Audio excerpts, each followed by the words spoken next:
Most of us assume that if we generally keep out of trouble, say our prayers, and try to be decent people, we get to punch our ticket to heaven when our earthly mission ends.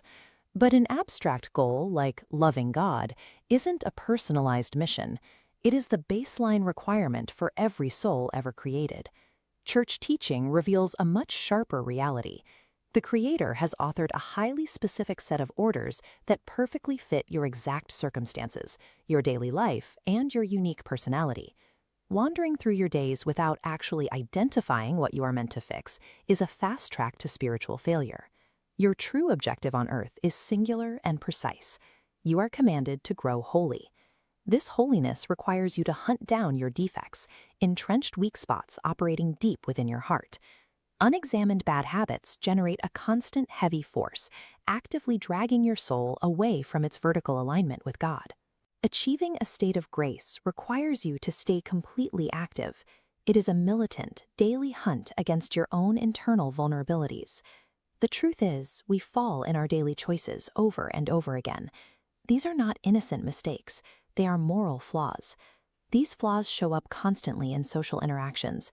Anger is the moment you shout at your family over a minor inconvenience. Pride is the silent, ongoing judgment of the people living right next door. They also manifest physically. Greed drives the ceaseless hoarding of money and possessions. Gluttony is the sheer indulgence in consuming far more food than your body actually requires. The list includes hidden flaws, too. Lust corrupts the mind with foul imagery, while sloth is the deliberate, lazy decision to skip your daily prayer. Every single one of these mundane infractions stacks up. Over time, they build an impenetrable wall between your soul and the grace required for salvation. It is easy to assume the saints were simply born perfect. They were not. The most revered figures in history harbored the exact same moral flaws we do. We know this from their own journals. St. Alphonsus Liguori wrote extensively about this reality, documenting his own nightly battles against sin. Historical records show saints who were naturally bossy, individuals who became deeply upset over minor inconveniences, and men who were entirely enamored with tasting rich, comforting foods. Their secret was their methodology. They fought back with firm, contrary actions. The glutton chose deliberately simple meals. Every night they performed rigorous checks of their hearts. Heavenly glory is never an accident of birth. It is the direct result of ruthlessly attacking your absolute largest personal defect, day after day. Your earthly strengths, your intelligence, your work ethic, are highly useful for worldly labor. But heaven requires something else entirely, the absolute defeat of your vices. Habits like anger and pride act as literal blockages. They actively repel the grace and love God tries to offer you. Before you can build any sort of grand spiritual legacy, you really have to get your hands dirty. You must do the grueling work of clearing those blockages out of the way. Here is how you do it. Step 1 is to spot the enemy.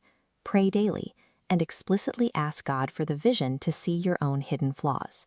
Step 2, confess often.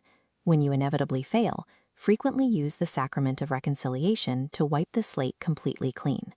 Step 3 is to fight daily with direct counterattacks. If you suffer from pride, perform acts of service in secret. If you battle greed, deliberately give money away. Defeat lust by looking at the cross. Conquer sloth by setting rigid alarms for your daily prayer. Understand that perfection takes a vast amount of time. You will need the physical sacraments acting as continuous fuel for this lifelong endurance mission. Pick one single defect right now. Recite a plea for grace. Lord, show my weakness. Give me the strength to fight. Then commence your personal crusade. We grow together.